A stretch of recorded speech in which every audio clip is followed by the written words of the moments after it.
At 93. Come on, it's Friday. You can get a little more excited than that. There you go. There you go. All right, our top story today, I'll get into it in just a second. Now you're a little too excited. Calm down. We have a report here, finally, with a little bit of research into something that you and I have speculated on for years. How much are we spending on the health care of people who aren't citizens here?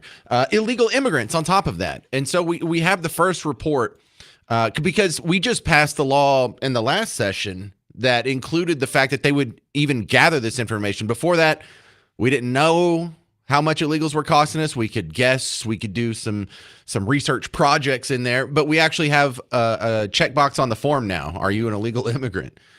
And so just out of the people that actually participated and were willing to admit it. So you got to know this is a big undercounting here. Last month, $122 million. That this was for people not legally present in the United States. They visited hospitals in Texas about 31,000 times. 122 million is the cost. Now, we don't know who covered that cost. Maybe they paid in cash. Maybe they somehow offered up their insurance. But the norm is they don't pay. If you're an illegal, you don't want to give them your credit card info. If you have a credit card, they'll be able to track you down. If you do have insurance through your employer, you don't want to give them that info because they'll be able to track you down. A lot of times they just walk. And I've had people who've worked at hospitals out in Bug Tussle.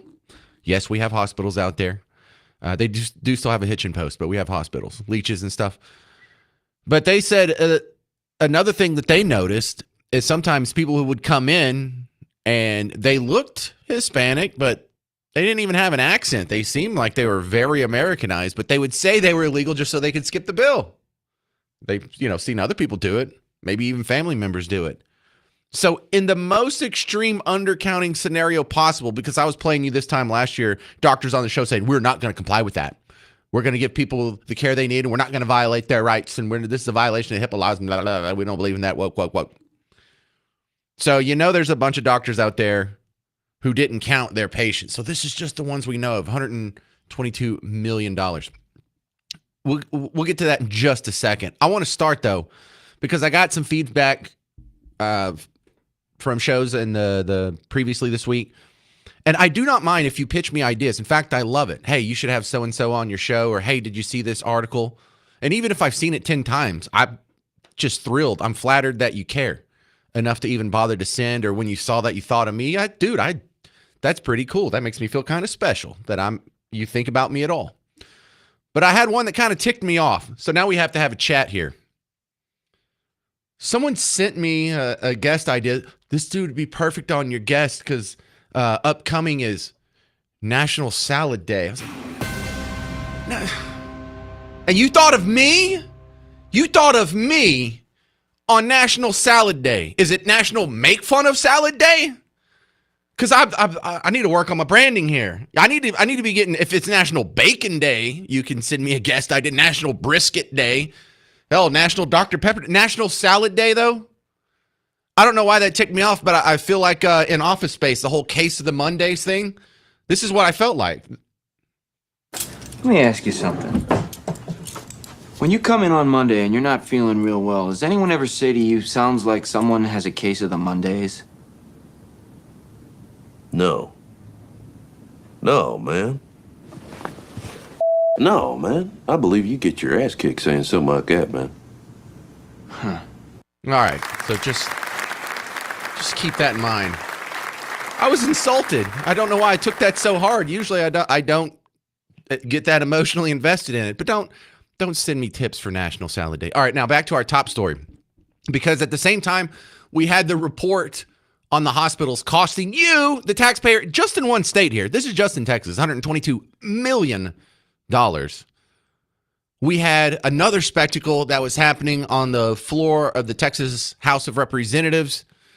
Dustin Burrows was presiding. There's a new bill proposed by a Democrat that creates this new scholarship fund, which instead of taking the surplus money that they've taken from you and giving it back to you, Let's find a new way to spend it. So they're coming up with all these programs. They did the National Institutes of Health, but the Texas version, obviously not national, but like the Texas Institute of Health. That's not what they're calling it. I forgot what it's called, but it's the same thing as the NIH.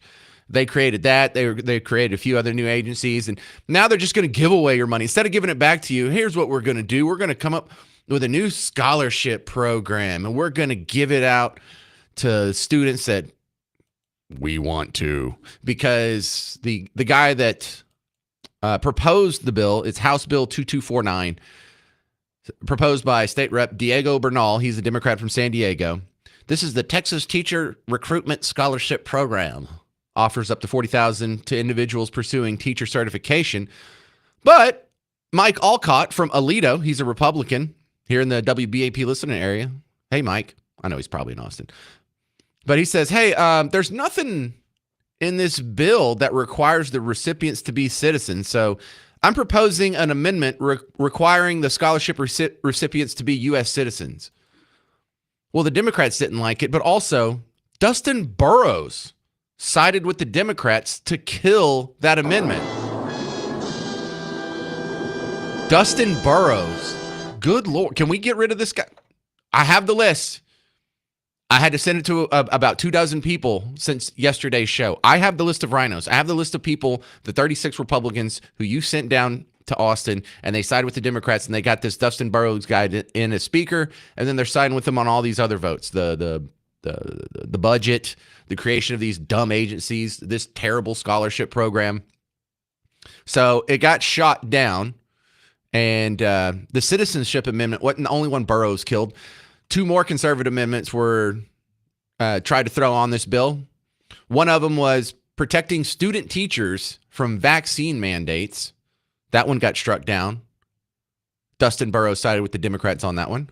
And then there was another amendment that got shot down, barring recipients of this scholarship fund from engaging in anti-Semitic protests. So could you at least not support Hamas while we're taking money from the taxpayers and giving it to non-citizens?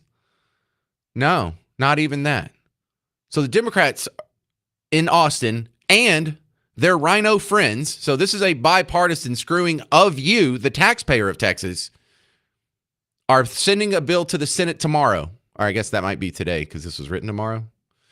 Maybe today. That takes money from you, gives it to non-citizens, even if they support Hamas and they protest and rally in support of terrorist groups, instead of giving you your money back. Think about that.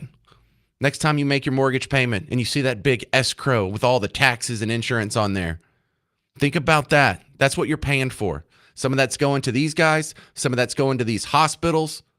A lot of it's going to these schools to take care of non-citizens. Do you realize how much smaller your tax bill would be if it was only for fellow Texans? 800-288-9227. Coming up next, we'll talk to Laura Reese from the Heritage Foundation on these immigration topics and get her take on that. 800-288-9227. I'm James Parker. It's News Talk 820 WBAP, now on FM at 93.3.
Hey there, happy Friday. Welcome to the James Show, News Talk 820 WBAP, now on FM at 93.3. You know, up until last year, no one's even made an attempt to find out how much illegals were costing you as the taxpayers here in the great state of Texas. An executive order by your governor last year said we need to start trying to keep these records. And under the situation, there's a lot of reason to believe this is a vast undercounting. It just because the executive order said that you have to ask patients for their immigration status, but patients can refuse to answer.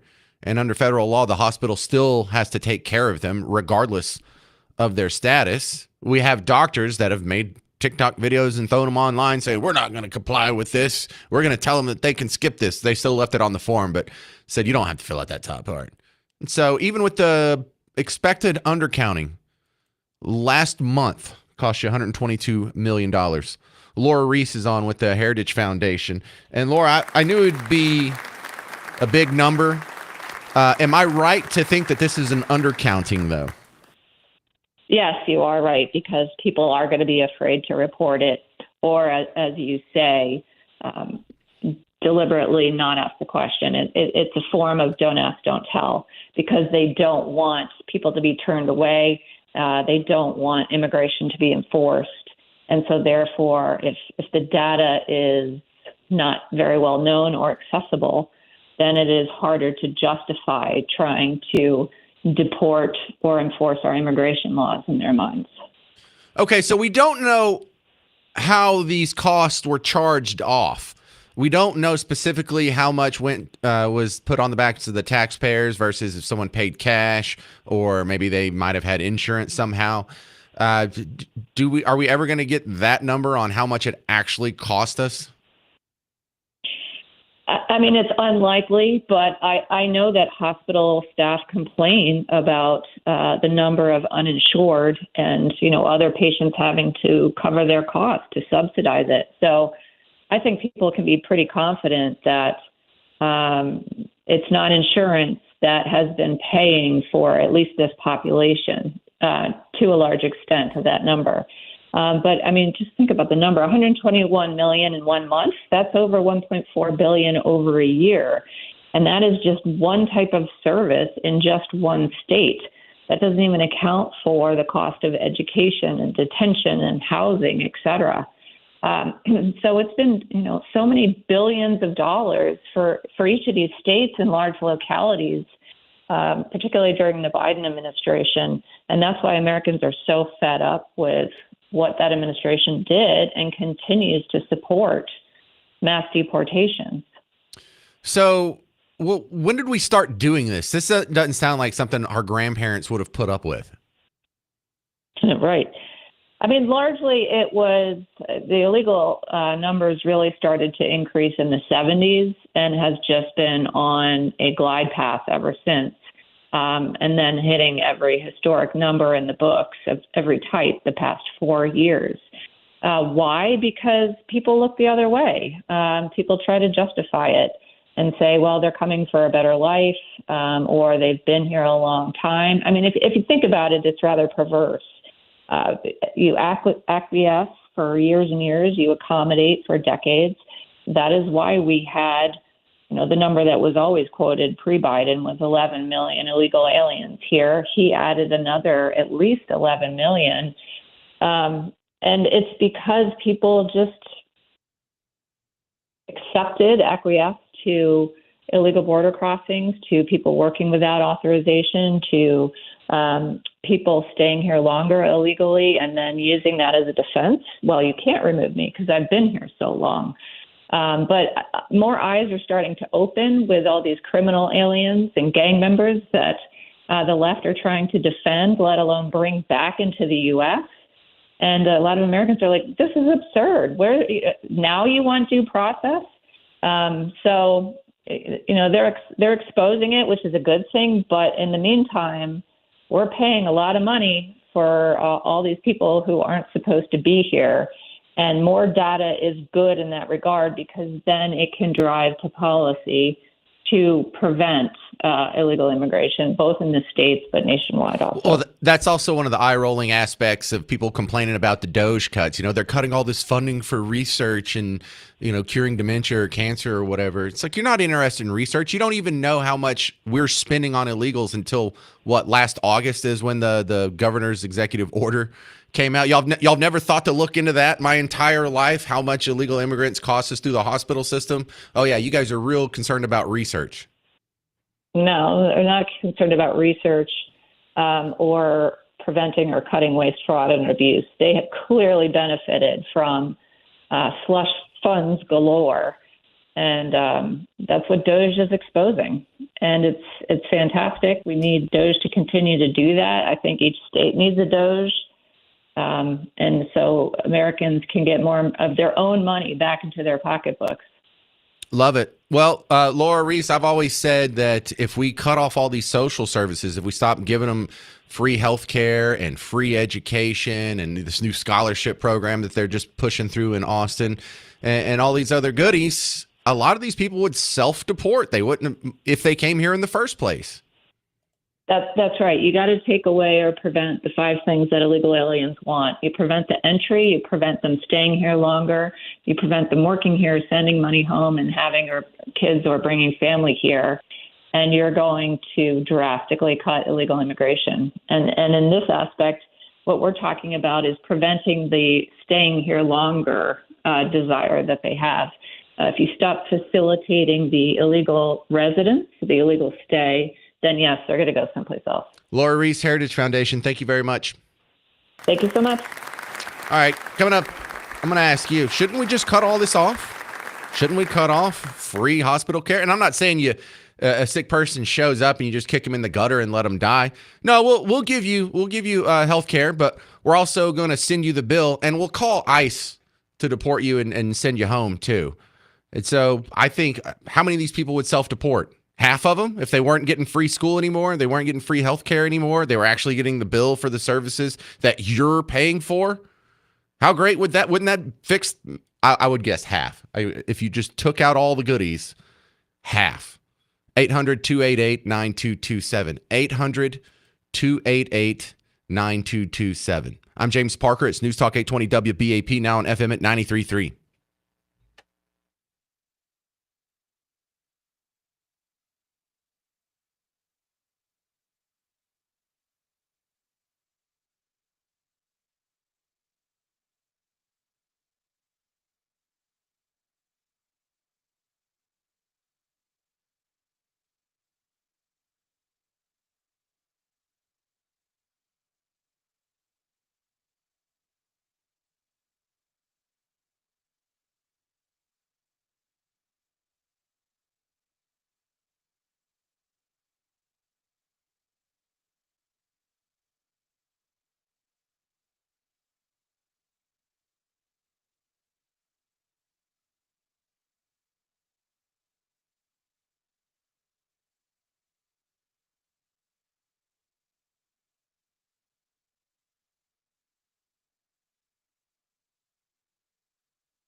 Hey there, welcome to the James Show, News Talk 820 WBAP, now on FM at 93.3.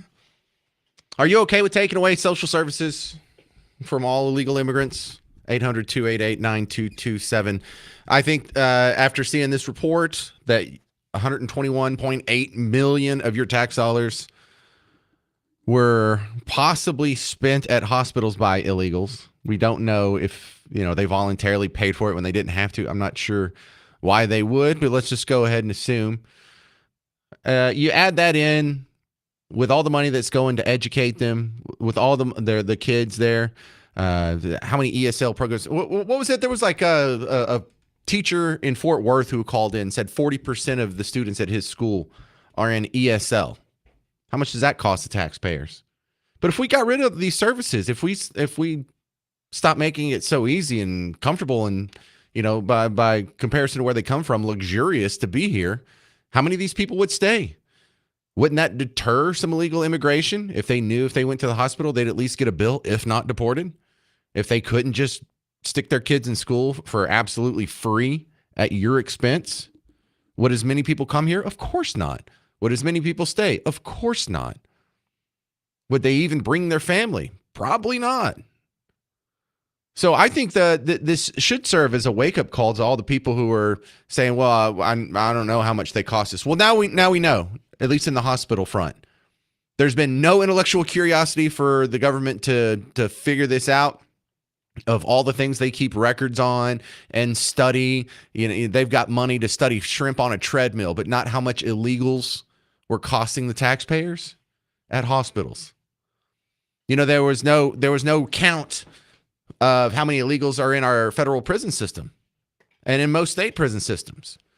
In fact, Ann Coulter was writing a book on a completely different topic, and in one of the chapters, she was just doing her due diligence and trying to come up with some numbers like, they're only this much percent of the population, but they're this percentage of the prison population, and she couldn't find the numbers. So she actually had to go write Adios America, because her going down the rabbit hole of how little interest we have in keeping up with how much illegals cost the taxpayers was worthy of a whole book. So we now have a little inkling of it. Is that enough for you? And then you also have the Speaker of the House siding with the Democrats in the state legislature. Instead of giving back some of your tax money from the surpluses that they've been running with property tax relief or some other way, they're going to give it to other people. They're going to keep it, give it to the people they see fit. They would like to control how that's spent, not you. So they propose a new program. It'll be a scholarship for teachers. That's the ticket. If you want to come here and you want to study to be a teacher, because we need teachers. Well, another state rep realized that they didn't have any exclusionary language for immigrants or even illegal immigrants, and made no mention of citizenship status. So he proposed an amendment saying the purpose of the bill here, the conditions of the bill, need to be restricted solely to citizens. And they're like, no, we'll go ahead and strike that down. And so here they are, like at every turn, they're siding against the taxpayers.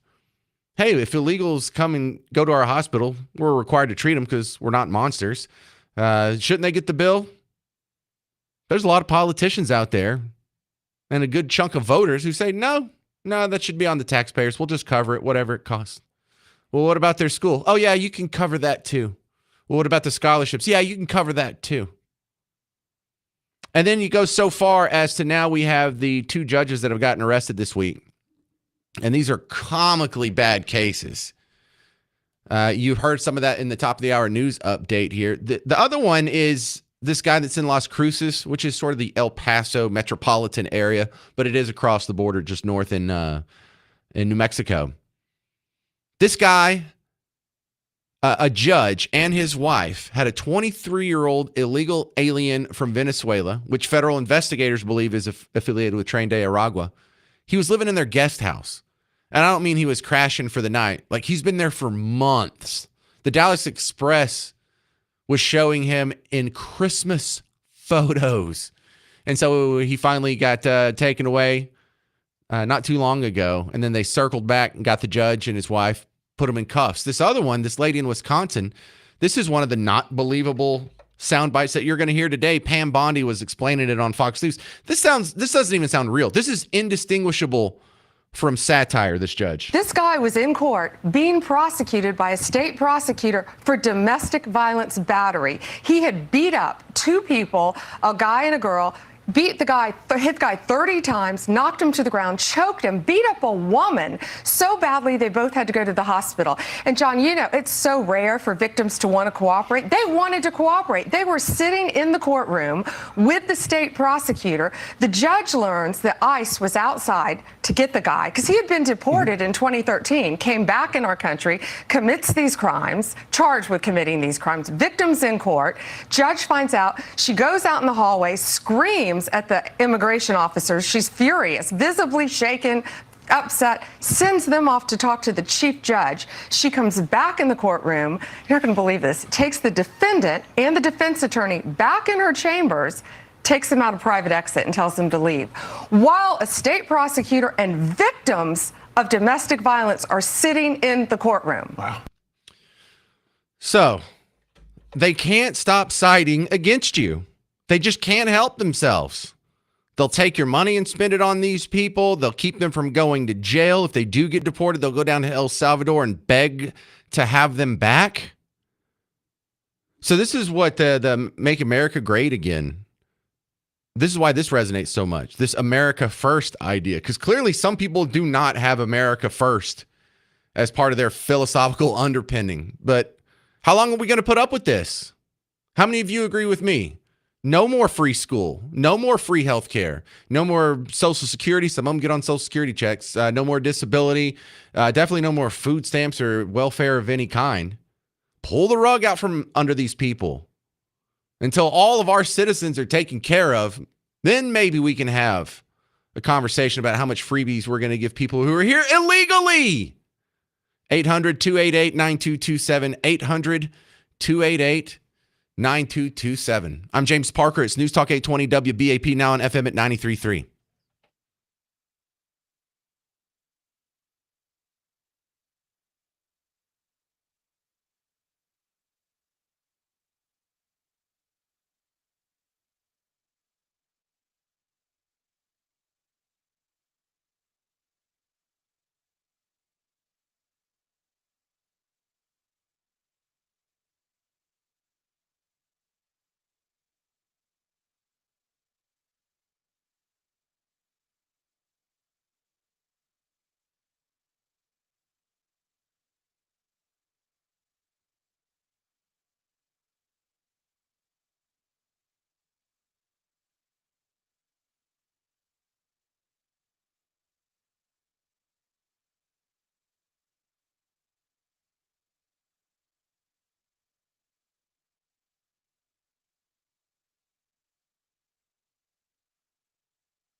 Hey there, welcome to the James Show. News Talk 820 WBAP, now on FM at 93.3. Take it all away from illegals. All the gifts that we give them, all the things that we were doing because we were nice. We have reached the point of suicidal empathy. And I wish I could say I coined that term. I think I first heard it in Parasitic Mind from Gad Saad, but it's kind of caught on. The idea that we're going to be just fine spending $122 million a month for healthcare for illegals. That's kind of a good explanation on why it's so damn expensive for the rest of us and why your property taxes are so high. They've got to make that up elsewhere. But I'd say take that away. Take away anything they get from any social program, whether it's a food stamp or a Social Security check or disability check. Take away the free schooling. Watch half of this problem solve itself. I mean, the women and children will almost all go back. And so we'll be left with what? A few men of working age that have snuck through the system and are sending money back. It's better than what we have now, isn't it? 800-288-9227. This is Dee in Dallas. What do you think? Well, you were talking about the health care and how much we've spent. My husband served in the military. And back when I had my kids, we weren't, the military spouse wasn't eligible for a epidural. But I worked labor and delivery as a nurse, and I took care of illegal aliens, and they got everything. Everything. But you didn't. But I didn't. While your As a son's active military duty spouse. military. Oh, my goodness Yeah. gracious. Well, didn't you know a guy who could hook you up with a spinal tap or something? No, because I had my child on base, and I worked off base. Well, that is a terrible story, and I thank you so much for sharing it with us. But when my brother-in-law worked at the hospital, that was like 20 years ago, he has all kinds of stories like that. He has stories about how people would pretend to be illegal just so they could get the freebies and get the heck out of there, Yeah, and just stick exactly. everyone else with the bill, whether it's passed on to the taxpayers or they have to raise the price of everything else for the other patients that are actually paying the bills. We're getting the cost of that. We're paying for these people. This level of empathy. How come none of these programs work in my favor? Thank you, Dee. This will be Felix in Dallas. You're next up on WBAP. What do you think, Felix? Yeah, I agree. I served proudly for this great nation, and this great nation is built up upon immigrants.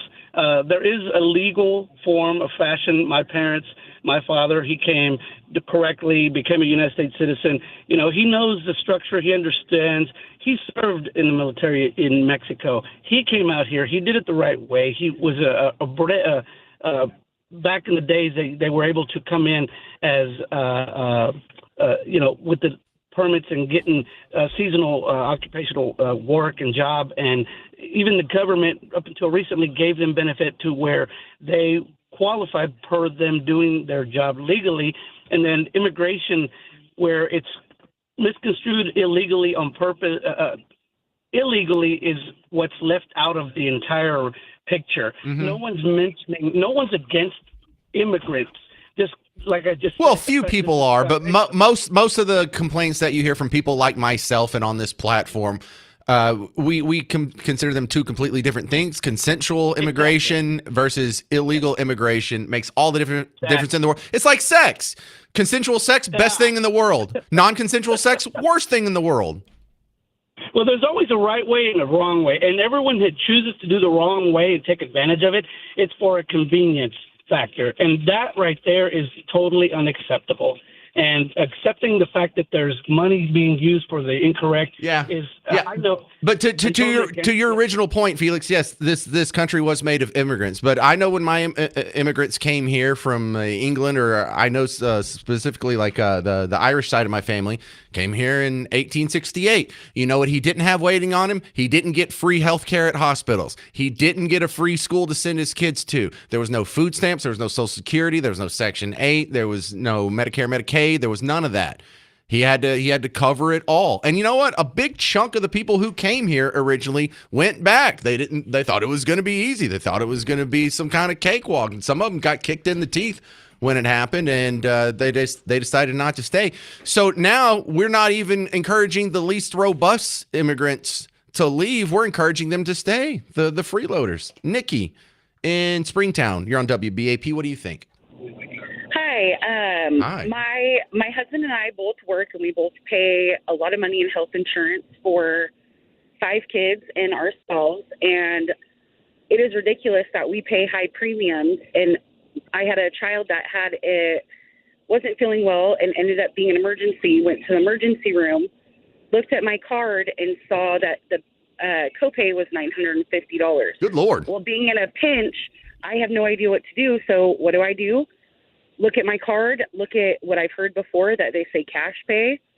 And so I said, I know it's not nice, but listen, there's people that don't have insurance. So I said cash pay, and they said $250.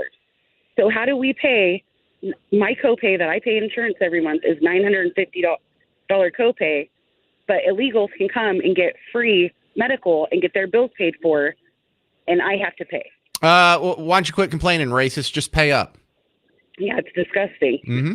Yep. That well, It has nothing to do with racism. It's that the people. oh, that that's work what you'll get. hard- You'll get accused of either being a racist, 100%. fascist, Nazi, sexist, bigot, homophobe. You'll get accused of something, and it'll always be impugning your character. They don't have the argument on how, well, economically this makes sense or ethically this is the right thing to do. No, you just don't have any empathy. You're just a mean person, Nikki. So what do? Do I go bankrupt trying to get my child care in the emergency room when she needs it?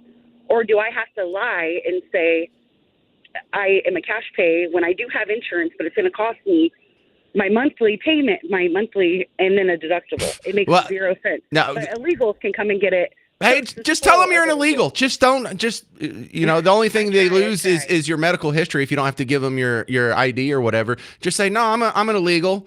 From where? Europe? I don't know. Just give me my free stuff. 800-288-9227.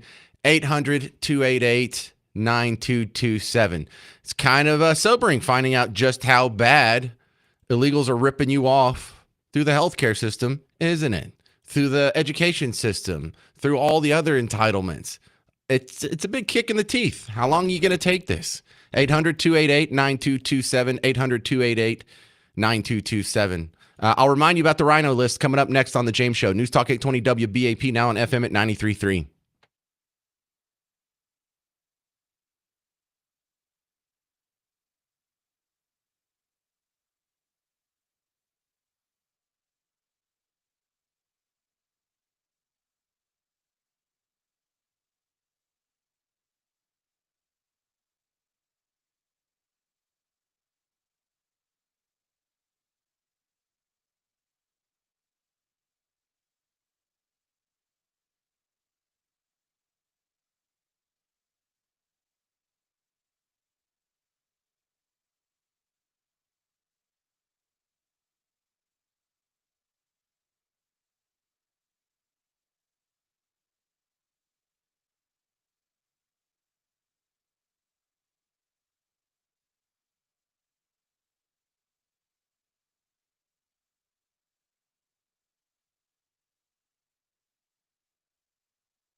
Happy Friday, fellow Texans. Welcome back to the James Show. It's News Talk 820 WBAP, now on FM at 93.3. Let's go. Talking about the cost here. There was an amazing report. The state of Texas incurred $122 million in healthcare spending at hospitals from illegal aliens, and that's just the ones we know about. This is a number that a lot of people suspect is undercounted because the state officials just started telling hospitals to start collecting this info last year, and there's just a checkbox on a form, and you don't have to fill it out. That's part of it. You can skip it. And so you may think, well, a lot of people probably skipped that. Yeah. A lot of people were probably instructed to skip that. A lot of doctors went on, made little selfie videos of themselves saying they're going to tell their patients to skip it. So just from the ones who are willing to admit it and weren't steered away from it, $122 million in 1 month. 800-288-9227. Who wants to keep this going? Who thinks this is sustainable? Who is more concerned about illegals getting free health care than your property tax bill, your sales tax bill, all the taxes that you're paying? They care more about them than you, the taxpayer. Bobby in Athens, you're on WBAP. What do you think? I think you should make them pay cash, just like they have to do in their own countries, and pay the amount that us uninsured Americans have to pay. You know, it costs $125 to walk into urgent care here in the United States. And 11 months ago, when I was in Mexico, it cost me 50 pesos for the same kind of facility at 17 to 1. What is that, $2.50? 4 months ago in the Philippines, it cost me $5 to go to a walk-in clinic. Don't give them a bill. Don't send them a bill because it ain't going to get paid. Make them pay cash up front, just like they do in their own countries. And I've also been to a clinic in Honduras. All right, it cost me $5. Bobby, you can't do that. You can't. If I come in and I've been stabbed, I don't have the money. That's true too. Yeah, they don't let you. They can't don't do just that. let you die out. Yeah. All you got to do is say, "I don't have the money." They're going to treat you anyway, and then they'll send you a bill. But if you're illegal, it never reaches you. You know, you have a fake Social Security number. it They won't. can't ruin your credit score. You don't have to, and they know they don't have to pay Exactly. because all the other illegals figured it out years ago. They're like, just don't pay. Just don't give them your info. Don't give them. Yeah, just don't pay. Yeah, Just don't pay. They know that. They know that. So that, stop doing it. Cut them all off of everything. who is They don't deserve anything anyway. They are not here legally. Who is the person that is arguing against this, Bobby? Who's the one standing out there saying, well, you just got to treat them, and if they're not going to pay, then that's just, the price of doing business. We either got to charge that to the other customers or write it off to the taxpayers. Why aren't these people calling in? I want to hear from them. Yeah, exactly. I call them libtards. Thank you. Have a great day, hon. I appreciate it. Thank you, Bobby in Athens. So the question comes, which side are you on? And that was a viral video that I played a few months ago when this whole Trump administration was starting out. That was something that they were trying to get to catch on. Like, which side are you on? Are you on the side of the fascists, the Nazis, the literally Hitler? Are you on the side of those of us with empathy who care for our fellow human beings, who are thoughtful and nice and good and generous? Which side are you on? Which side are you on? Tell me. Which side are you on? Which side are you on? We'll fight against. Dude, this goes on for like 3 minutes. We're not going to listen to the whole thing. But that's a great question. Which side are you on? Are you on... God, that lady can't sing. Are you on the side of Luigi Mangione or the CEO he murdered? Are you on the side of the MS-13 Maryland father? Is that which side you're on? Or are you on the side of the victims of his crimes? Are you running down to El Salvador to go get him out of prison while you ignored your constituents who are in prison here in America for every other cause, J6 included? Are you a judge who's hiding a Tren de Aragua member in your guest house in Las Cruces? Whose side are you on? I mean, they keep doing the wrong side every time. Who didn't hear the Jussie Smollett case and in 5 seconds go, oh, that's fake? And here you have, I mean, even locally, like Carmelo versus Metcalf. How could you possibly choose wrong in that one? But they can't stop it. They can't stop themselves constantly. Which side are you on? Oh, and I meant to tell you about the Rhino list. There's not a whole lot we can do about these goobers in Austin right now. What we can do is identify them, remember it. I documented it in the Rhino list. It's available at WBAP.com, but it's scrolled way down. So if you want the link, let me know. I'll put it up, or I'll send it back to you in an email or reply in a Facebook message or whatever. But we have the list, and I have a map with the list, so you can know if you live in a district where you need to vote differently next time. And that's all we can do, is try and primary out the fake Republicans who are siding with the Democrats and giving them a new scholarship program that will take your taxpayer dollars and give it to non-citizens. Fantastic job, right? Which side are you on, Dustin Burrows? This is James in Dallas. Oh, another James in Dallas. Yeah, you're on WBAP. What do you think? Yeah, I was just wanting to comment on the whole healthcare system and all. I worked in ERs and on ambulances for decades in this county, and all they're obligated to do is to make sure that you're not having a life-threatening emergency. Beyond that, they owe you nothing. However, they do take care of you, like you said. But there's no obligation to that, but no one's... And I think largely that has to do with the kickbacks that they're getting from the government when they show all these people that they treated that they didn't get paid for. Yeah, understood. We got to cut off that gravy train, James in Dallas. Thank you very much, sir. I appreciate that. Coming up next, we have some positive green shoots in the terrible foreign policy situation. Is there progress with Russia and Ukraine? Is there progress in the tariff talks with China? Find out next from David Hamilton from America's Future Series on The James Show. It's News Talk 820 WBAP, now on FM at 93.3.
Well, hey there. Happy Friday. Welcome to the James Show. It's News Talk 820 WBAP, now on FM at 93.3. Tomorrow is WeatherCon, Blue Ribbon Roofing's 2025 WeatherCon, Frontiers of Flight Museum, 9:30 to 1:30. For more information, go to WBAP.com.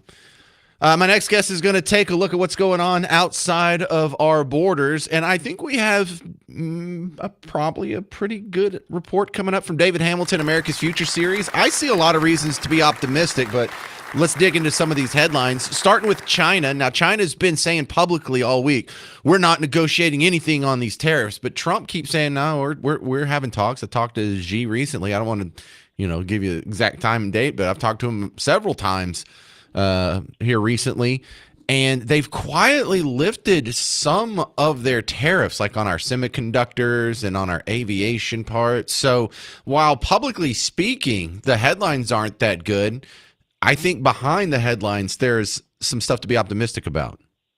Absolutely. The Chinese way really is to not be confrontational and to save face. And so their easiest solution is to just not implement the things that they said they were going to do, or to quietly pull them back. And rather than publicly say that they're making a change, giving in, or anything like that, they're not about to do that.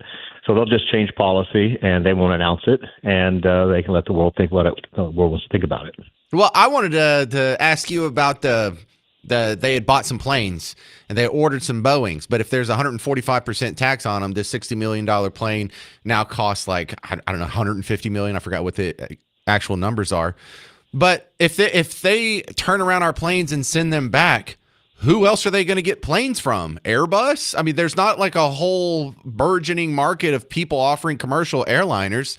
It's pretty much Boeing or Airbus. Isn't that like the only two options? Yeah, in the short term, which means years, it would be very difficult for them to acquire those. You can't just ramp these sorts of things up quickly, just like you can't ramp up shipbuilding, et cetera. So the ultimate aim of this entire exercise is to get everyone to stop hurting each other and to say, hey, you punched me, I punched you, great. Let's stop hitting each other. Let's find a way to get rid of tariffs and lower them and level the playing field, and so we can all get back to business. And there are always pains when you go through these kinds of very difficult negotiations, and the other side just has to believe you're serious. And I think the Chinese are understanding that we are serious. They tend to outweigh us because that we tend to go in 4-year cycles, and they think in terms of 40 or 50 or 100-year cycles. And what they'll probably end up doing is say, okay, great, we'll make this go away here for the next year or so. But hey, under the next administration, we can go back to business the way it was. Right. And so they have a very long-term view of the world. They don't want to suffer this pain. They are having their own financial challenges, economic challenges. So I see this kind of going away. I like to think that we would come to some agreement where we lower all of the tariffs across the board, with the understanding that their tariffs were higher on our goods than ours were on theirs originally. So ours are really the true retaliatory, matching, reciprocal tariffs, not the other way. We didn't just wake up one day and go, hey, let's slap on some tariffs to the Chinese. This was in reaction to a long-standing effort to increase their production and to decrease our production across the board in just about every vital thing. And it's worked. We are finally now standing up to them, and that is painful. David Hamilton, I've had a hard time getting good info on what's going on with some of these foreign policy issues, because if you go to every other news platform but Fox News and pretty much Joe Rogan, everything's a disaster. Everything's terrible. It's apocalyptic. This is the worst attack in however many months or whatever, just a blistering attack by Putin or whatever. But I have reason to believe that there's progress on that front. I just have a hard time people just admitting anything could be going right for this president. So these attacks recently were very horrific, and they have been, but we, for a long time, didn't hear about any of them, right? So these things sort of come out based on what people report or the news cycle, okay? And Putin, let's everyone be clear about this. I don't think you, I, or anyone else would not say that Putin is a vicious, brutal dictator bent on making Russia great again, right? Agreed. That's his goal. Yes. And he wants to be expansion, et cetera. But he's also not completely stupid, and he's practical. And if you punch him in the nose, he will come to the bargaining table, and that's kind of where we're at. He does have to stop doing this. This entire discussion is the one that you and I have had, which is how much territory would the Ukraine give up? And the narrative narrative is concerning is because we're talking about Crimea, which was given over, allowed to be taken by the Russians in 2014. So they've had that for 11 years. If they were to keep hold of the Crimea, that's not us insisting on or enabling them to take territory or keep territory that they took in the past 2 or 3 years. They've had that for some time. The real question should be, okay, of the additional area north and east of there, how much of that, if any, do they keep? And I've always felt that there was always going to have to be an exchange of some of that territory, which is ethnically Russian, linguistically Russian, for peace, with the understanding is that Ukraine would not be into NATO and Russia would withdraw all of its troops. And eventually, hopefully, on both sides, we're doing economic trade, we're doing economic development with both of those countries, and we all stop killing our best business partners. I saw a headline but didn't click through and read it. Do you know any inside info on the headline that says a Russian general was killed with a car bomb? Yes, that happened. That sort of thing is expected to happen. And this is a very bloody, serious war, and it's become very, very personal.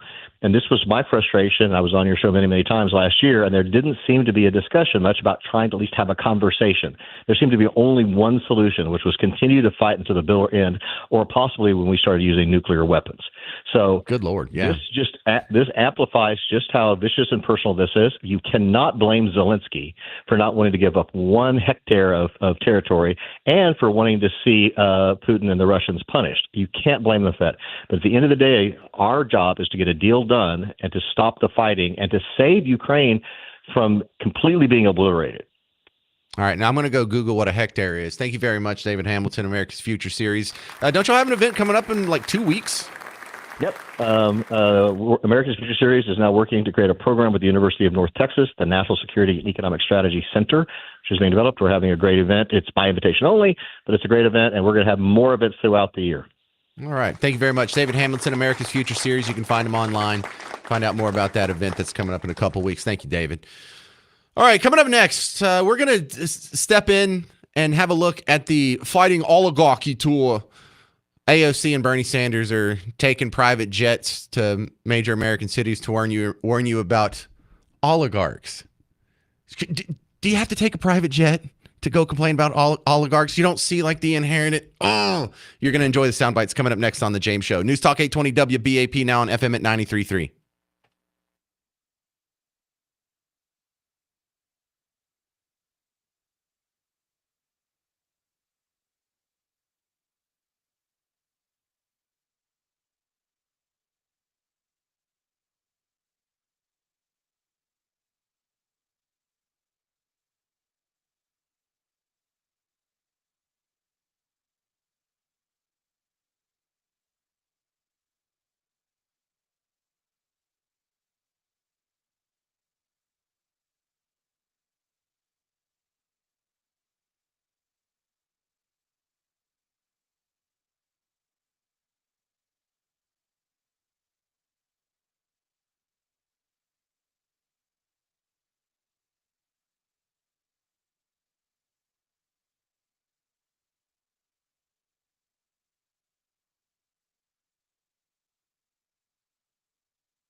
Hey there, welcome to the James Show, News Talk 820 WBAP, now on FM at 93.3. Let's check in with the Fighting Oligarchy Tour.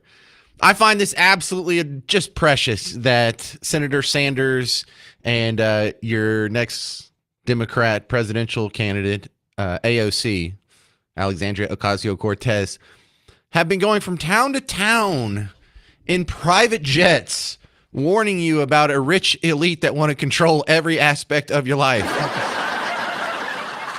Could you maybe take like a VW bus next time? Like, don't even take a new car. Like, take a junker. Come by. You can borrow my 2016 Toyota with the dented bumper, and you can take that so you don't look. It's the same thing Al Gore does. Al Gore takes a private jet to a fleet of SUVs to some conference to warn you that burning CO2 is going to destroy the planet. It's like, well, that doesn't make. Then why didn't you do that? Then why'd you come here in a private jet? So we have the Fighting Oligarchy Tour. And the reason why Sanders sticks on this, and this isn't really AOC's thing, this is more Bernie Sanders' thing, is because it's just this ethereal concept that you can't prove or disprove, and he's always arguing against it. Like, look out, you gotta look out for those oligarchs. Yeah, that's what we're worried about here in Texas. When next time you're at the waiting to check out at the Walmart Supercenter, I bet you the person in front of you in line and the person behind you in line, they're going to be talking about oligarchs, aren't they? No one's talking about that. So, Oligarchy Tour. It's really just this same class struggle that boils down to just a rudimentary Marxist worldview. And so, some people like to try and divide us on racial lines. Some people like to try and divide us on sexual orientation lines and try and divvy us up like that. But the true Marxist is always doing it along class lines. And, that's just the way they see the world. You get kind of used to it after a while. But, man, it's hilarious to watch. Here, Bernie Sanders doing oligarchy just all over the place since this great country of ours is moving very rapidly in the direction of oligarchy. The United States of America today is increasingly becoming an oligarchy. More and more moving toward an oligarchy. Okay. So he just says this. Same thing year over year. No specifics here. So when we finally do get some specifics, or at least an attempt at some specifics, it's always fun to go break this down. He posted on his Twitter/X account, whatever we're calling it these days, a little bit of an explanation here. This is from Bernie Sanders yesterday on X. The worst form of addiction that this country now faces is the greed of the oligarchy. You might think that if you had $10, $20 billion, it would be enough. Kind of enough to let your family live for the next 20 generations. But it's not. For whatever reason, whatever compulsive reason they have, these guys want more and more and more, and they are prepared to destroy Social Security, Medicare, nutrition programs for hungry people in order to get even more. That, to me, is disgusting. So let's talk about some of the economic fallacies here. Number one, name me a system of government that doesn't end up in what he describes as an oligarchy. Is there no oligarchs in Russia right now? Is there no oligarchs in communist China right now? Is there no oligarchs in North Korea? Where have you set up the system of government that you prefer, Bernie Sanders, and there's not a handful of ruling elites that have a whole bunch of money? Happens everywhere. So the fact that there's rich people out there, that's just a sign that something's wrong? Really? When we got the government that's most closely aligned with your principles here in the modern times, Venezuela, was there no oligarchs there? They still had billionaires. Well, actually, when he died, the only billionaire left was Hugo Chavez. Now his children and his heirs are the only billionaires left in Venezuela. Is that better than an oligarchy? Because that's as close as we've come to squishing the idea that there's a system that doesn't create billionaires, just make everyone so damn rich they have to eat the zoo animals. Is that better? Is that what you want? But no, it's this blame the rich thing. And rest assured that none of your problems that exist in your life right now are because Elon Musk has too much money. None of your problems are because some billionaire has a whole lot more money than you. Now, there's a natural base human instinct of envy that he's playing like a fiddle here, but it's the same old thing. Thomas Sowell is all over this blame the rich stuff, and he has a great book that I know you're not going to read, so I'll pull some bites from a recent interview. Point their finger at the rich and whip up resentment. They're not trying to empower anybody. They're not lifting up the poor. They're disarming them. They're creating a distraction, a sleight of hand, so you don't notice what's really happening. The strategy is as old as politics itself. Stoke envy, manufacture outrage, and direct it at a convenient target. That way, people are too busy hating to ask why the schools don't teach, why the jobs don't come, or why the system keeps so many trapped in dependency. Yeah, and that's great. The pushback on that is, he's supposed to make you envious of these people who have tens of billions of dollars to spend, and they just want more and more and more. Bro, Congress just spent $7 trillion last year, and y'all still want more and more and more. Y'all are in the trillions, and you're still increasing it every year. Is there no limit to your is that's not greedy when you want to spend $7 trillion of other people's money, but Elon Musk can spend $40 billion of his own to buy Twitter? Oh, that's greed. That's what I need to be worried about. Not you, Elon. Yeah, right. You'll notice the loudest voices for equality rarely live like equals. They're in gated communities, flying private jets, sending their kids to schools the average person can't afford. They're not revolutionaries, they're power brokers. They preach class warfare because it's a useful tool, not because they believe it. If they really cared about the poor, they'd focus on what works. Better schools, fewer regulations, policies that reward. But that's hard. It takes results. It's much easier to point at the rich and say, they're your problem. This isn't about fairness for them. It's about control. Right, and he acts like that you're calcified in your class, and when he was a guy who never had a real job until he became the mayor of Burlington. You still can't name what Bernie Sanders does. Is he a teacher? Is he a coach? Is he a carpenter? Is he a IT guy? Is he a lawyer? Is he anything? Yet he's got 4 houses, flying around on private jets, talking about how there's elites that want to control you. You're the elite. The greatest threat to opportunity isn't inequality of income. It's the centralization of power. The more power they have, the less you do. And the less power you have, the harder it is to rise. The politics of resentment is a trap. It keeps the poor angry, the powerful secure, and the system broken. If you want to fix things, stop looking at what others have and start asking, what's stopping you from building your own? Beautiful. And he's right. It's the politics of resentment. That's what a lot of this is. I mean, you got them resenting them so hard, they're blowing up electric cars, killing the planet in the process. 800-288-9227. That is our summary of today's oligarchy section. More felonious, or fallacious, I should say, not felonious. More fallacious economic philosophy coming up next on The James Show. News Talk 820 WBAP, now on FM at 93.3. Felonious.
Hey there, welcome to the James Show, News Talk 820 WBAP, now on FM at 93.3. I appreciate you sticking with me through these economic talks. I know it's not the sexiest thing in the headlines here, but so many of the issues that are affecting you could be solved with proper economic philosophy.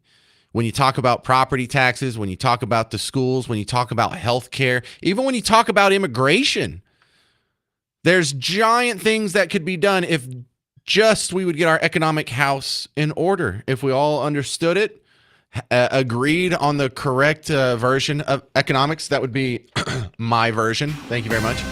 And if we all moved in that direction, so many of these things, like when we were talking about earlier on the show, one of the big problems with illegal immigration is how much they cost us at the hospitals and at schools and all these other social programs. Well, cut them off. Cut them off. So some of them would go back. It wouldn't completely solve it, but that would alleviate some of the issues we have. It would dim the magnet that's pulling them here in the first place, and it would also kind of repel some of the ones back home when they don't enjoy homeschooling or whenever they go to the hospital and they get care, but then ICE shows up and takes them home. So another one, we were talking about it yesterday, birth rates.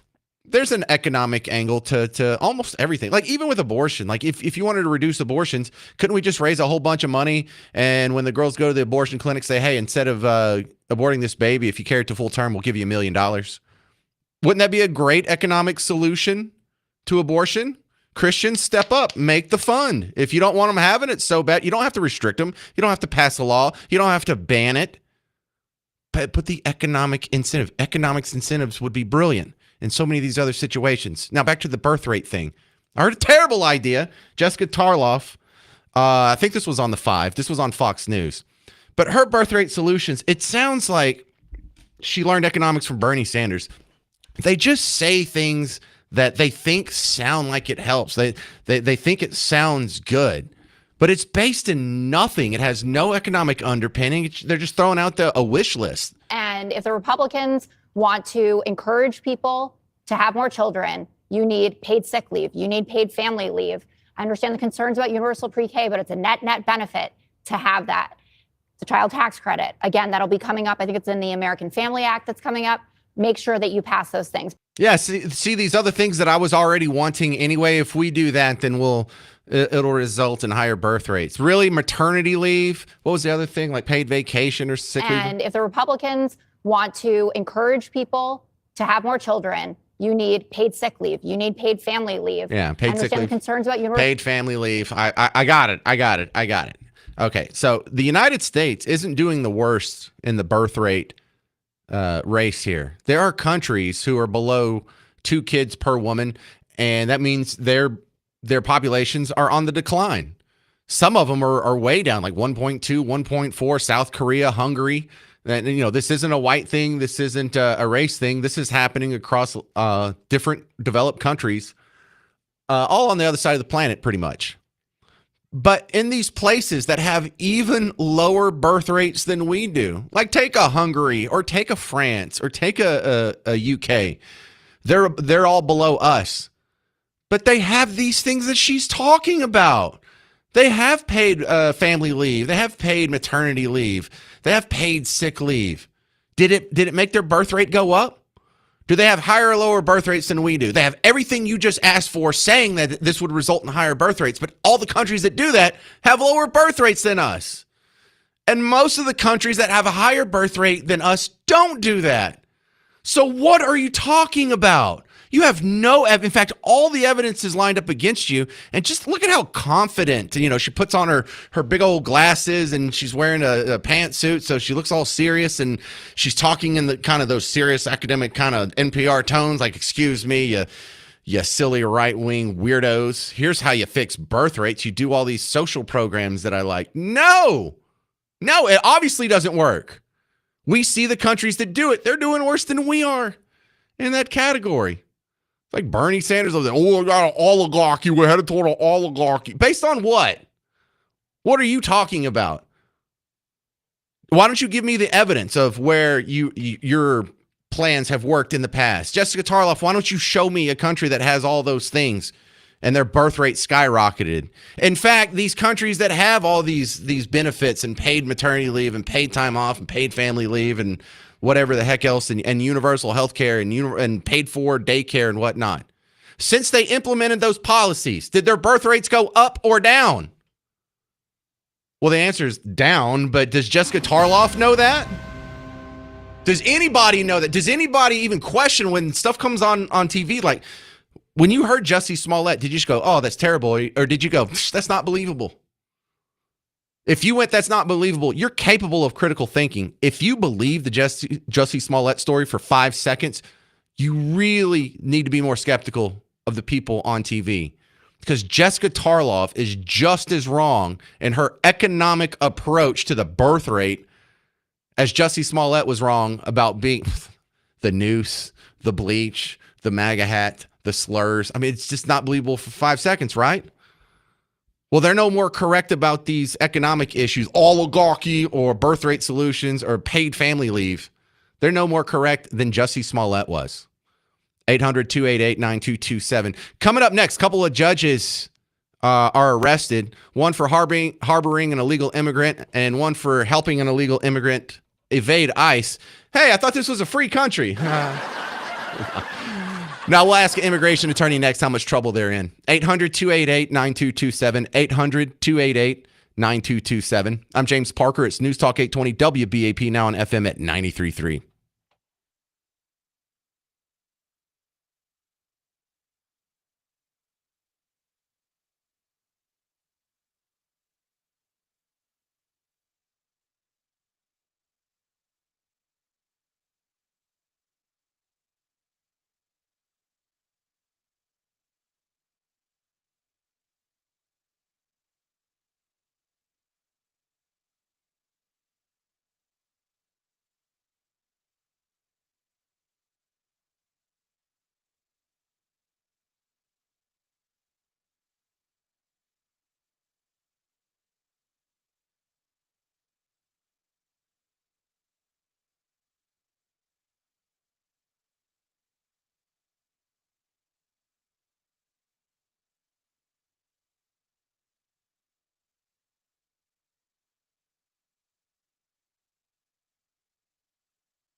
Well, happy Friday, Texans. Welcome back to the James Show. It's News Talk 820 WBAP, now on FM at 93.3. One of the more interesting stories floating around the headlines right now is a couple of judges that have gotten themselves arrested for helping out illegal aliens. Renata Castro's back on the James Show from USA for All. It's an immigration firm. Renata, what are they facing here? What are the penalties? Harboring, like the one guy had an illegal immigrant in his guest house. That's illegal? Well, I guess you have to see whether or not this person knew the undocumented alien had no papers, whether he has a duty to report them. I imagine a single civilian is encumbered with questioning whether someone is evading taxes and reporting that person. I think that the burden of proof here is very high, and that unfortunately everyone is jumping to assumptions in regards to whether or not these are crimes, because the U.S. government currently is pushing civilians to engage in what the government's failing to do. It wants simply because it doesn't have enough agents. Yeah, so the reason why I have a question mark past this is I've lived in apartments where the guy that crossed from me was clearly an illegal immigrant. He was able. But how do you know why? I'm sorry, but what makes it clear? I'm just asking because I think that's a valid question. I asked. Did I lose you, Renata? Your phone drop off? Yes, I'm here. Okay. Yeah, I asked him, Alejandro. Yeah, are you illegal? I mean, it's kind of obvious he doesn't speak any English, and so someone that's from here, they would pick up something. There's. The reason I think it's important we have this discussion on the air is because there are several Americans who don't speak English because they've never lived in the United States, and I think in this case, you may be right because Alejandro confirmed he doesn't have papers, but we should never assume a person doesn't have papers just because of the way they look at or their inability to speak English. Well, maybe not assume, but if they can't speak English and they're from Mexico, it's probably more than half of them, I would think, are illegal. It's not like once you've been here for one or two generations, all of them speak English. I know a lot of people who speak English and who don't have status, and I know a lot of people who do have status and who don't speak English. Agreed. As a lawyer, I'll tell you what my main concern is. My main concern is that into a witch hunt where individuals in general, particularly Americans, are going to be committing crimes because they will be trying to cite people for an arrest when they don't have the power to do that. And then the federal government is just going to abandon these individuals to respond to these state charges. I'm more concerned about the everyday guy, the American guy who's hardworking, and maybe committing a crime, trying to arrest, as we fake ICE arrests. And these people probably think they're doing the country a good thing. Imagine having your life completely destroyed because you're committing a crime you don't even know you're committing, and you think someone is undocumented. I am concerned about preserving the law and making sure people don't get hurt because of the wrong narrative. I think that this is so imperative at this point because if we start looking at who looks undocumented, there was an American citizen who was detained for 10 days in Florida last week because he did not look American. So imagine if one of us is arrested because we don't look American. So I hope this is not overly passionate, but I really want to make sure that the everyday Joe is not hurt in the middle of this political battle because at the end of the day, this is not about due process. This is really about making the United States a better country for the people who are here, who are to be really deserving the letter. All right, Renata, I think we got most of that, but your phone's driving me so nuts. I'm going to cut it like a minute short here, but thank you very much for coming on. I was just kind of concerned because if you have someone that you're renting a house to and they're illegal, could you get in trouble? Do they have to prove intent like Renata was talking about? That something I thought might concern some landlords around here, or small business owners. Would you be in trouble for harboring an illegal if he was working on one of your crews or whatnot? Just wanted to fill that out a little bit. 800-288-9227. 288-9227. WeatherCon is tomorrow. It's finally here. Blue Ribbon Roofing's putting on the 2025 WeatherCon with WBAP and Fox 4. It's at the Frontiers of Flight Museum tomorrow morning. I'm going to be out there.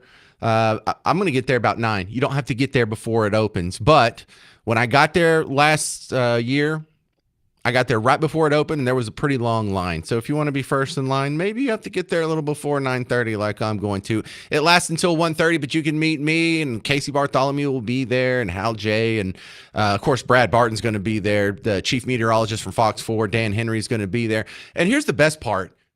It's free. Absolutely free. And there's so much cool stuff for the kids. I mean, the Frontiers of Flight Museum being free is the reason enough to bring your kiddos. But they have these science demonstrations and these guys who are real good at keeping kids entertained. You know how hard it is to keep a bunch of 8-year-olds paying attention to you while you're doing something sciencey. Well, they have a few of those set up, face painting, some booths for the kids, a bunch of free giveaways from sponsors. And, of course, Blue Ribbon Roofing. You can come out and take a picture if you've ever wanted to meet John from Blue Ribbon Roofing because you've heard him in the commercials. You know, we'll all be there having a good time. Frontiers of Flight Museum tomorrow, April 26th. They say it's at 6911 Lemon Avenue. But guys, can we not put this in my commercials? No one memorizes addresses anymore. You just ask your phone. Say, give me directions to Frontiers of Flight Museum. And it'll say, sure, here we go. And then you follow the blue line to Blue Ribbon Roofing's 2025 WeatherCon tomorrow morning. Coming up next, the legal analyst for The James Show, Jeremy Rosenthal. We'll ask him, as a lawyer, some of those similar questions that I was just asking Renata. I'm James Parker. It's News Talk 820 WBAP, now on FM at 93.3.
Hey there, welcome back to the James Show. It's News Talk 820 WBAP, now on FM at 93.3. If you want to be a part of the big show, I know I'm not just asking a whole lot of questions, but feel free to jump in at any point. 800-288-9227, 800-288-9227.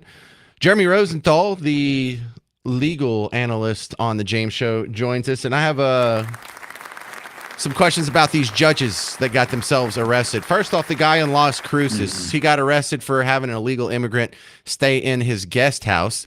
I mean, I guess that sounds illegal, but explain that one to me. Do you have to know it's illegal before you're in trouble? Well, I'm going to have to learn a little bit more about that one because, yes, if you're harboring them and intentionally doing things that are obviously overtly throwing people off of somebody's scent that's wanted or has a warrant or something like that, it's a problem. If you're renting an apartment to somebody, a landlord doesn't have to see your documents, right? So it could be that you're just releasing an apartment to somebody. So we'd have to see a little more detail on that one to see just how, if or how nefarious that one is. I would suspect that there's going to be a little more there, but yeah, the short answer is there has to be some type of knowledge prerequisite for that to cross a line. Yeah, I'm pretty sure this guy knew. He was letting him stay there for free. Oh, why are these people falling all over themselves to keep illegals from getting deported? I think we're going to learn more about this one as it goes along. And you got to be. First off, it's just a bad idea for a judge to be kind of engaged in that. My understanding is he's a magistrate. I don't know exactly what that means in Las Cruces. What does it mean in English? Well, in Texas, it's Latin. So good point. Good point. Yeah. So I'll ask my daughter. She's taken Latin. But a magistrate in Texas is sort of a lower level judge who is not necessarily elected. They tend to be appointed, and they tend to handle a lot of the busy work that the more senior judges don't want to do. They set a lot of bonds. Judges can delegate things to them. So we don't know how high ranking that guy is. And again, is this an intent to is this an intent to defraud the federal government or protect somebody who evade arrest? And again, you used to see, I remember in the 70s and the 80s and the 90s, used to see politicians that would employ somebody that was undocumented, and it would be a big scandal. Yeah, I remember that. So I'm having a hard time differentiating that from the one in Las Cruces. Mm-hmm. Okay, so this other one seems to be a little more cut and dry here. Pam Bondi had spelled out some of the details on how a judge was hearing the case and the plaintiff in the case, an illegal. When ICE came to her court to pick him up, she went out, screamed at him, kicked them out of the court, and then took her back into private chambers, gave him the private exit, and let him escape. That's got to be illegal. What is she facing on that? What's that called? Well, that would be probably that would be obstruction, and that would be assisting or harboring a fugitive. That's potentially what that would be, and that really brings up a lot of really interesting point, James. So one, I'll tell you this, and as far as the judges that I know that I practice in front of in Collin and Dallas and in Tarrant, they don't like people getting arrested at court for any reason. They want people to come to court. If court were, it's hard enough to get people's participation, and they don't like the fear factor.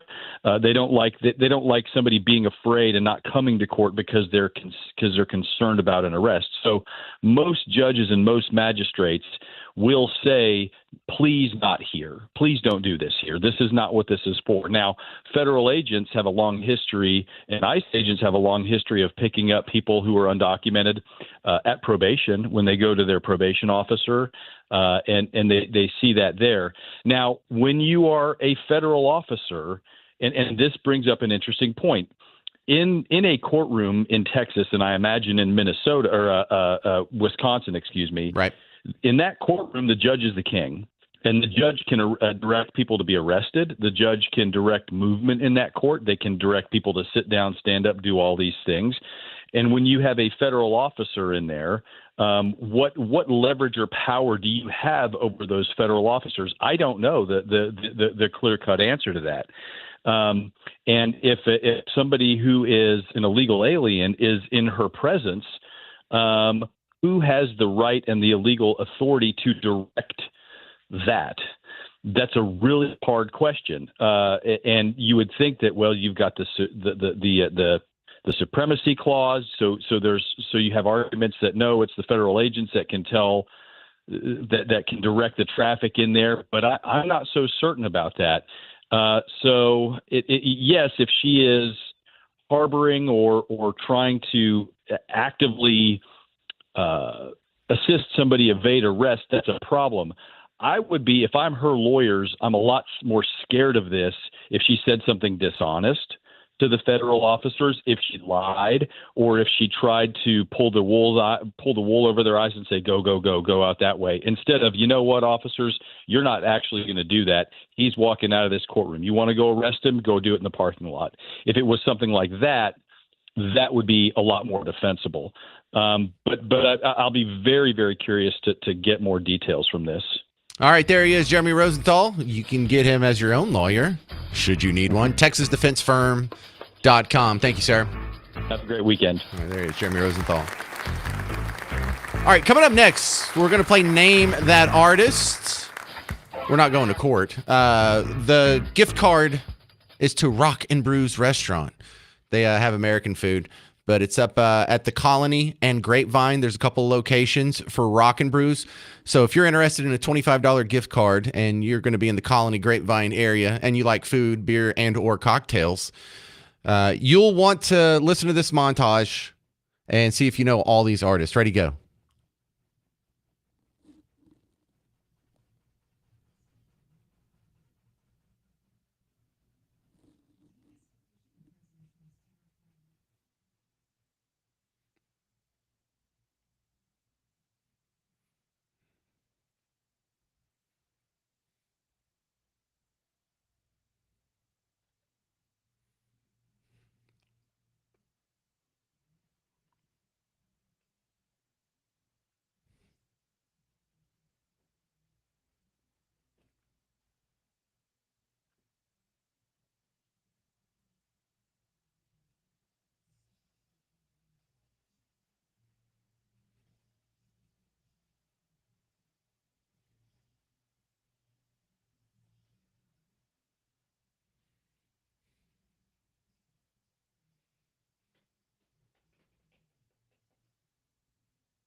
It's a piece of crap.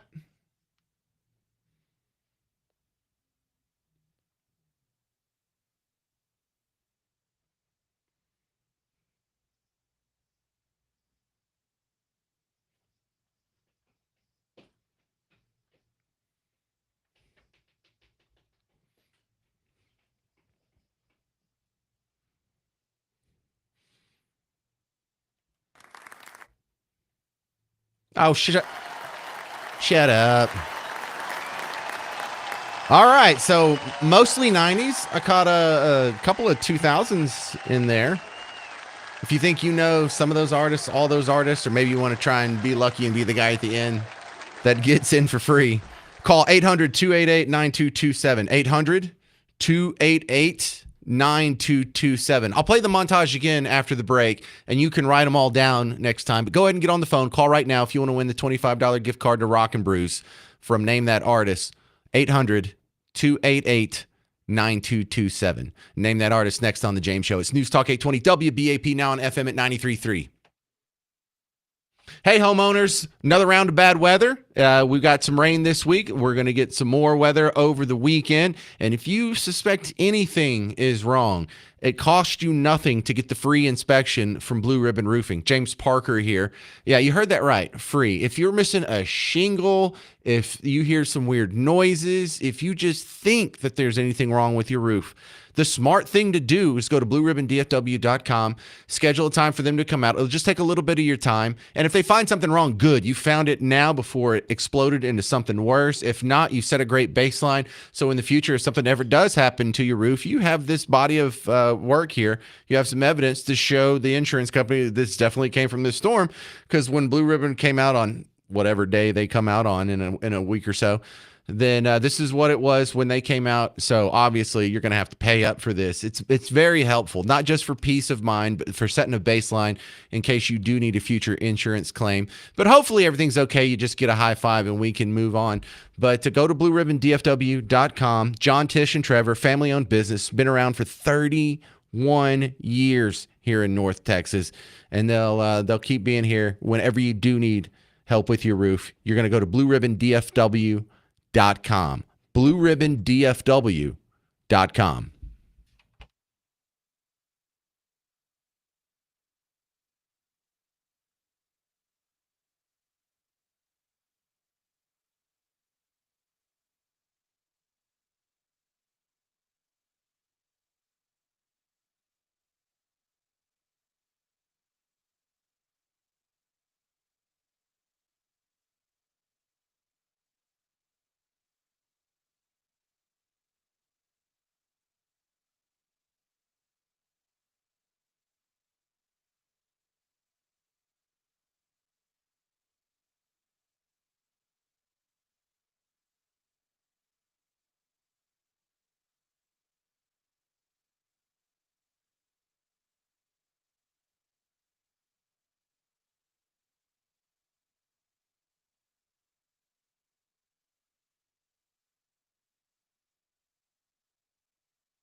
Hey there, happy Friday. This is the fun part of the James Show where I get to give away a cool prize. Today it's $25 gift card to Rock and Brews. It's cool little places on 121. There's two of them, but they're both kind of on 121. One's up at 121 in Plano Parkway in the Colony. The other one's right next to DFW Airport in Grapevine. On today's Name That Artist, we're going to start with... I know we're going to play the montage again. Hang on. Jeremy, did you write them all down yet? Jeremy? Yes. You did? Okay, hang on. Alex, have you written them all down yet? No, fortunately I haven't. All I've right, been driving, I'm so- okay, well, I'm going to play the montage again. This will be your chance to write them down. Or maybe you can just do a voice to text in a notepad file or something. Hang on. Steve, do you have a list going? Yes, I do. Okay, cool. All right, for the rest of you, if you want to write it down, we're going to play it one more time, and then we'll compare your answers to our contestants on today's Name That Artist.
All right, there you go. There's your montage. First up, Steve and Alan, are you ready for Name That Artist?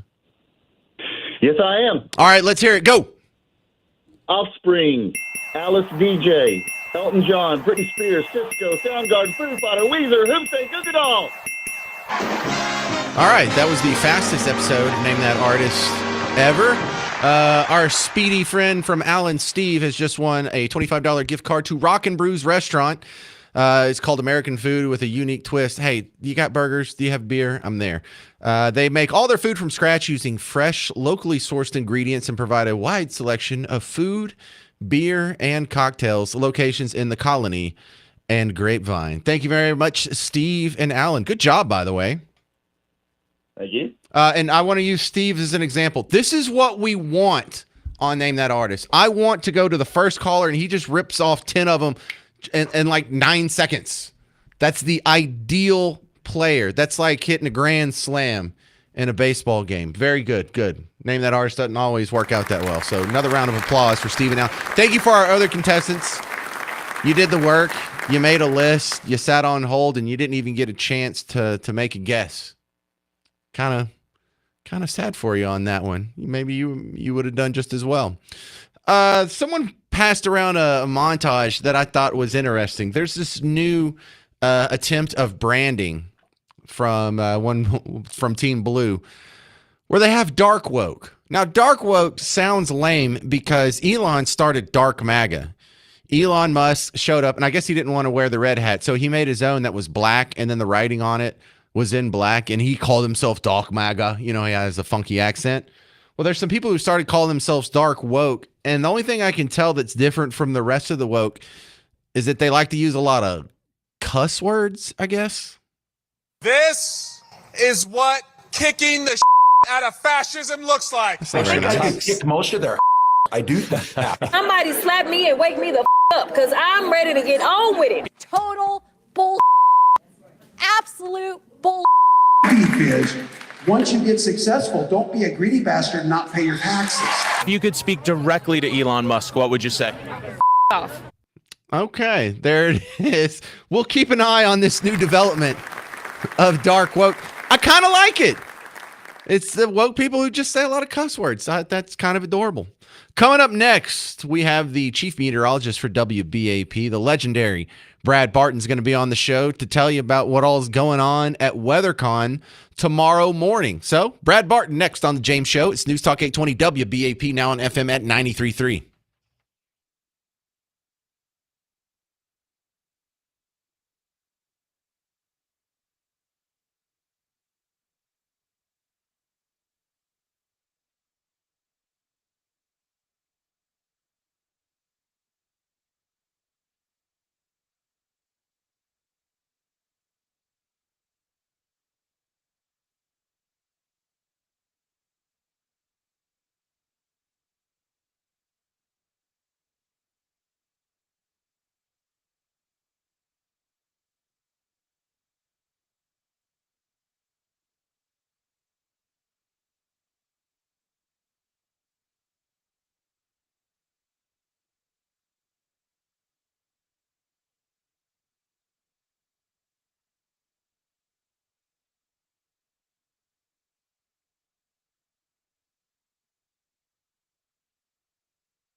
Well, hey there. Welcome to the James Show. News Talk 820 WBAP, now on FM at 93.3.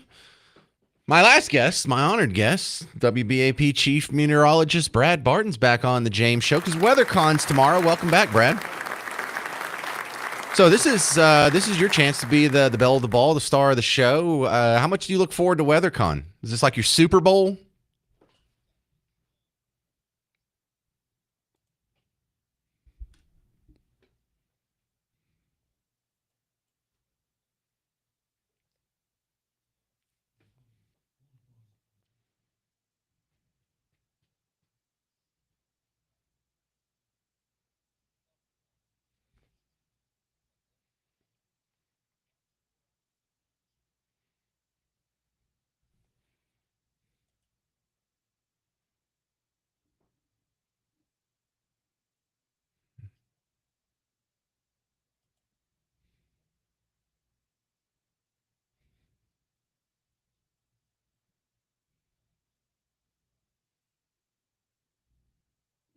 Well, he's the guy that everyone was asking to take selfies with last year.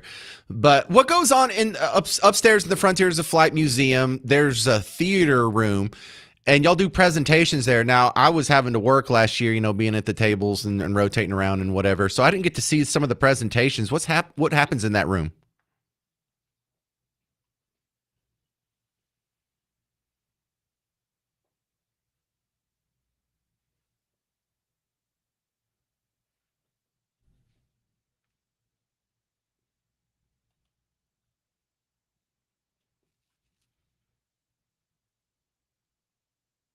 Talk about the Storm Chaser guys. They seem to get a lot of good reviews. People think that their stuff is cool.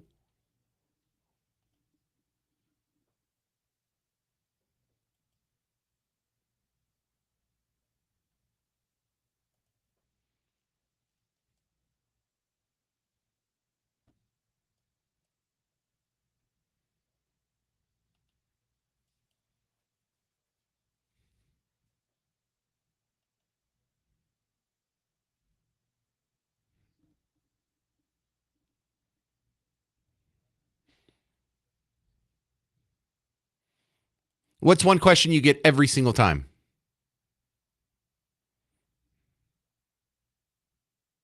Okay, that's kind of, you get to ask the impossible questions, right? People ask, is it going to snow at my house? Well, how on earth could Brad possibly know? All right, so there's also a lot of stuff for the kiddos. The science demonstrations, I watched it because I have young kids, and I'm amazed at these guys that can take a big group of like 24, maybe 30 kids and actually keep their attention and not have them, straying off or talking amongst themselves. So I was really pleased with the educational aspect aimed at children last year.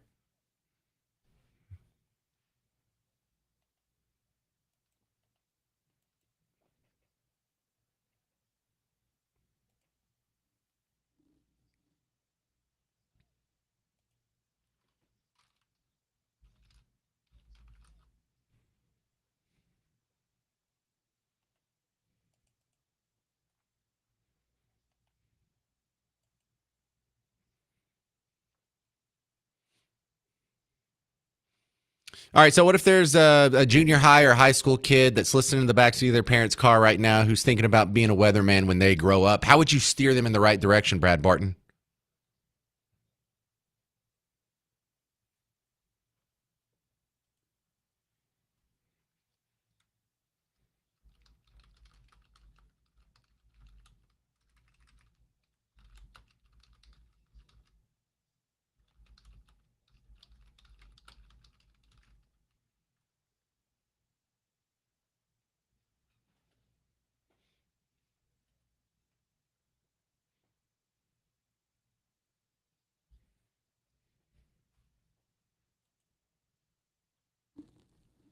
I mean, if they really did go to space. Thank you very much. This is WBAP's Chief Meteorologist, Brad Barton. He's going to be the star of WeatherCon tomorrow, brought to you by Blue Ribbon Roofing. Thank you very much, Brad. All right, go get some sleep. You got a long day tomorrow, sir. All right, I'm going to leave you with a viral video that was pulled from the, I don't know what TV show this is, but the actor's also in Always Sunny. He plays Dennis in Always Sunny, but this didn't look like an episode of Always Sunny. I just labeled this, what it's like buying tea in 2025. Hi. One herbal tea, please. Which flavor? Flavor. Jasmine? Sorry, I meant for the boba. The little spheres of tapioca and sugar? The tea comes with boba. Well, it doesn't, because I see the tea right there and I see the boba over there. So why don't we just not combine them? Yeah?